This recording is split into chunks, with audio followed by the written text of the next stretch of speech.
Hello, my friends. I heard an inspiring story the other day, but it was more than inspiring for me. It actually touched on what I think is one of the main issues that we're facing as a culture and society today.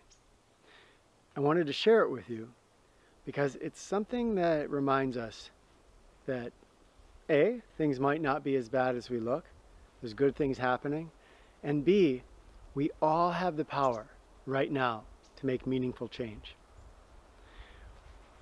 This was down in Texas, I believe. There's a Walmart cashier. His name is John Lopez Jr. He's kind of known for being really friendly, and people like to go through his line because he always has a warm smile ready. Well, apparently a woman went through his line with a bunch of groceries. She got to the end. I don't know the reason, but for whatever reason, she didn't have the money to pay for her groceries, and she appeared very distressed. John said, "Don't worry about it. I'll pay for your groceries." Now, the people that witnessed this said he didn't, say you can pay me back later or get her phone number down or anything like that. He just gave her the money. He just paid for her groceries and eased her distress. Now, that's the first good part about this. Maybe that woman was a scammer, right? We always can think that. You see a homeless person, are they just trying to get money for drugs or whatever it is? But often thinking like that paralyzes us from ever giving or helping. And usually when people are asking for help or they look distressed, they actually need help.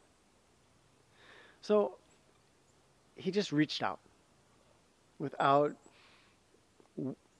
trying to figure out, how he could get his money back or whatever it was. That kind of open-hearted giving, wow, it's a sense of community. It says, I see you as a fellow human being. I see you in distress. I have the power to alleviate that distress. And here I'm going to do it. Now her bill was $110. This wasn't just, him giving up $5. This was, if you imagine a Walmart paycheck, this was a good chunk of money for him. The person behind him saw this, took a picture, I think posted it on Facebook. And I believe somebody on Facebook saw it and said, has somebody started up a GoFundMe campaign for this kid? We should say thank you. So before long, the locals in the town had, through that GoFundMe campaign, had given him like $1,000 back, and it's grown and it's grown. Last time I checked, there was $34,000 on there, which he said, wow, I'm going to be using this for college. With our technology, do we see this? Our technology can pull us apart. We can start allowing it to feed us the same news over and over, to make us feel more and more extreme, to look at the people across a political divide or racial divide or whatever it's going to be and start to just hate and despise people because of our differences. Or we can come together because of the things we all share in common. The technology could take us either way. It can own us, it can rule us, it can shape my mind, it can shape your mind, and it can divide us.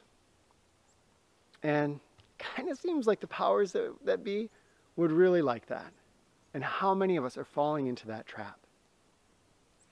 Or we could use the same technology, and the way that technology was used there, if you look, it was used to rally people from all over the world, probably, to say thank you to a kind-hearted gesture.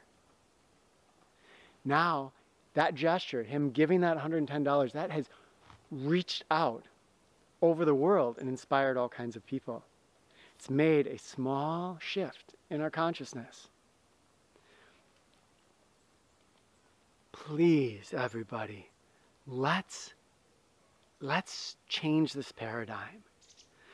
Let's break ourselves free of this brainwashing. I'm going to say it, this brainwashing that tells us we have to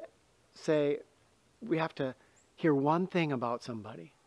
that they're Democrat or they're Republican or they're right or they're left or they're whatever. And then we're done with them. Oh, can we see how that is?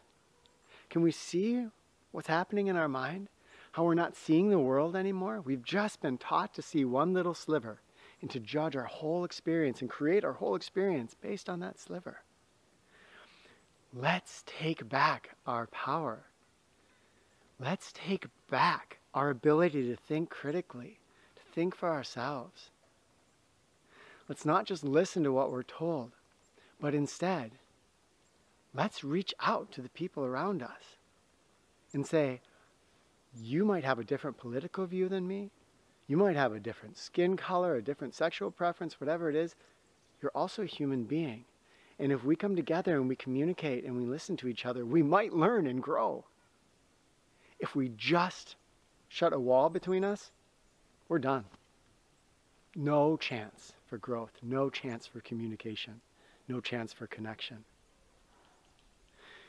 This is a huge part of what's dividing this world. This whole idea that we have to be so individually focused that we no longer even care about the people around us. I know if you're watching this channel, this probably doesn't apply to you in the same way, because it seems like everybody that's here is someone that is heartfelt, that is reaching out, that is listening, that is exploring. But if we can live that more, if we can see that stranger that needs a hand and just walk over and give them that hand, if we can see that homeless person on the corner and say, hey, come on over to that restaurant, I'm going to buy you a dinner, and let's get to know each other a little bit. If we can reach out, love each other a little more, feel compassion, realize that even if you're giving away a big chunk of change like John did, $110, it's not going to affect him. It's not going to know it. You're not going to die or fall apart by giving something, even if it's a little bigger than you think.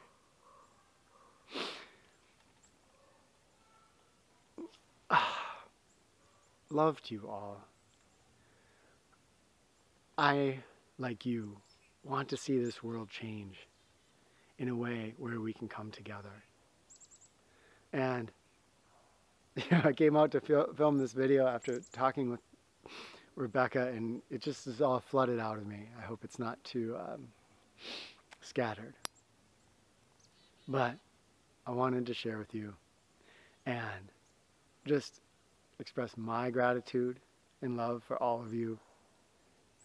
When I read these comments, I mean, something beautiful is happening on this channel because I see so much sharing, so much caring.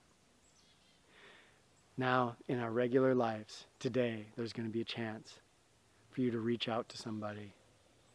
Take it. When you see that stranger in need, help them out. There's going to be fears. It's going to be, oh, what if they say this, or they don't want help, or this or that? It's okay. Take the hit. Let's reach out to each other in meaningful ways, starting right now. All right, my friends, thank you for watching. Share in the comments if you have fears about helping people out, where you have resistance to that, how we can overcome that resistance and start reaching out to each other in powerful ways. Can't wait to see what you have to say.